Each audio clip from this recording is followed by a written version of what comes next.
तो जय हिंद, नमस्कार। आशा करते हैं कि आप लोग अच्छे होंगे, स्वस्थ होंगे, मस्त होंगे। साथियों, आप सभी को एक नई भर्ती के बारे में जानकारी देने वाले हैं, जो कि एक पूर्णतः सरकारी नौकरी की वैकेंसी है। तो अगर आपका भी मन सरकारी नौकरी करने का है और उसमें भी मन आपका बैंक में करने का है, तो आपको यहाँ पर सुनहरा मौका दिया जा रहा है। साथियों, बैंक की तरफ से बहुत ही अच्छा खासा सीटों पर वैकेंसी निकाला गया है। तो कौन कौन इस वैकेंसी में फॉर्म भर सकता है, कौन कौन नहीं भर सकता है, संपूर्ण जानकारी वीडियो में देने वाले हैं। आगे आपको हम वीडियो में बताने वाले हैं कि किस बैंक की तरफ से निकला हुआ है, कितना पदों पर आया हुआ है, कैसे आपको अप्लाई करना है, ऑनलाइन या ऑफलाइन। उसके बाद आपको योग्यता इसमें कितना मांगा जा रहा है, एज लिमिट क्या रखा गया है। उसके बाद आपका हु कैन अप्लाई, कौन कौन अप्लाई कर सकता है, आपको अप्लाई के लिए फी कितना देना पड़ेगा, यानी कि संपूर्ण जानकारी इस वीडियो में देने वाले हैं। तो वीडियो में अंत तक बने रहिएगा। अगर आप हमारे चैनल पर पहली बार पधारा हैं तो चैनल को सब्सक्राइब करके बेल आइकन को प्रेस कर लीजिए। आने वाली जितनी भी वैकेंसी है उसका अपडेट हम आपके पास पहुंचाया करेंगे। तो चलिए इस वैकेंसी के बारे में बताते हैं साथियों। तो सबसे पहले हम बात करेंगे साथियों, देखिए इस वीडियो को अंत तक देखिएगा, क्योंकि इसमें आपको इंपोर्टेंट डॉक्यूमेंट्स हम बताने वाले हैं। अगर आप एक भी डॉक्यूमेंट मिस करते हैं तो आपका जो हो सकता है कि कॉल नहीं आएगा। ठीक है साथियों, तो सबसे पहले हम बात करेंगे कि जो वैकेंसी है IDBI बैंक की तरफ से निकाला गया है। ठीक है साथियों, अब हम बात कर लेते हैं कि कितने पदों पर। तो 1000, ठीक है साथियों, 1000 प्लस पदों पर वैकेंसी आया हुआ है। आप बैंक में 1000 पोस्ट को कम मत मानिएगा, बैंक में 1000 पोस्ट आया हुआ है। ठीक है, अब यहाँ पर हम बात करेंगे अप्लाई मोड की। तो देखिए ये जो फॉर्म अप्लाई होगा साथियों, ऑनलाइन अप्लाई होगा। ठीक है, यानी कि ये ऑनलाइन अप्लाई मतलब साइबर कैफे वाले के पास जाकर आपको जो है फॉर्म अप्लाई कराना है। ठीक है, अब यहाँ पर हम बात करेंगे योग्यता की। आपको कैसे मतलब आपको कितना योग्यता होना चाहिए। तो आपका जो है ग्रेजुएशन पास होना चाहिए।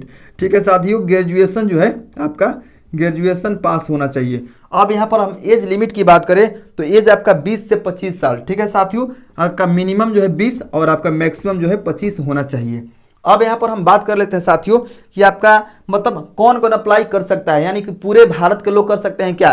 तो जी हाँ साथियों, ऑल इंडिया, ठीक है, all India male and female, मतलब हमारे भारत के जितने भी लड़के लड़की हैं इस फॉर्म को अप्लाई कर सकते हैं। ठीक है, अब यहाँ पर हम बात कर लेते हैं अप्लाई फी की।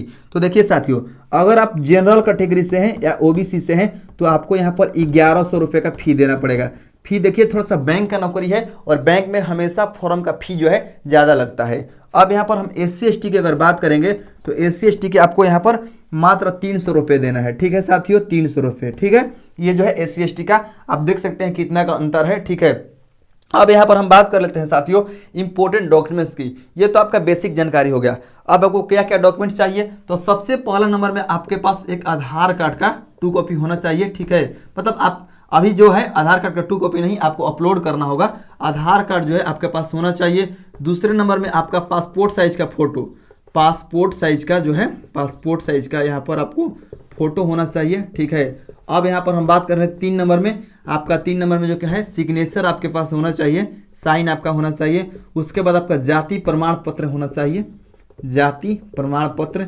उसके बाद आपका जो है निवास प्रमाण पत्र होना चाहिए। ठीक है, उसके बाद जो है आपका यहाँ पर पैन कार्ड होना चाहिए, पैन कार्ड होना चाहिए। ये जो है साथियों ये आपके पास डॉक्यूमेंट्स होना चाहिए। और आपका हाँ ग्रेजुएशन का मार्कशीट, जो मार्कशीट आप देंगे ये इसका जो है आपको देना पड़ेगा मार्कशीट। ठीक है, मार्कशीट आपके पास होना चाहिए। तो ये जो है वैकेंसी ये मतलब आ चुका है, इसका फॉर्म जल्द ही मतलब भरिए जाकर और इसमें आप तैयारी कीजिए। ठीक है, और इसमें आप सेलेक्ट होइए। यही आपको जानकारी देना था। धन्यवाद।